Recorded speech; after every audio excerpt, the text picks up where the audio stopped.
We're back with an Aussie update, everyone. Okay, we made it to the veterinarian. We finally got Aussie seen and we're back home now. Well, thank goodness we made it back home, everybody. Y'all said y'all wanted to stay updated.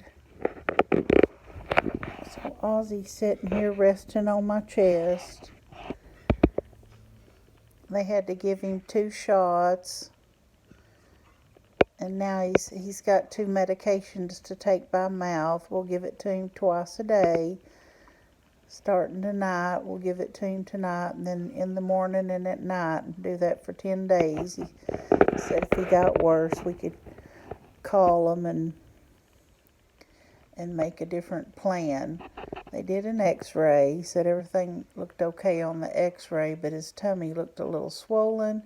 He thinks he might have eaten something that got his tummy upset, and they said they have a real sensitive GI tract, but that he feels like he'll be okay. So let's pray Aussie is, and if he ain't, then I'll have to call the doctor back and make a different plan. But I just wanted you guys to know that Aussie's back home and resting now.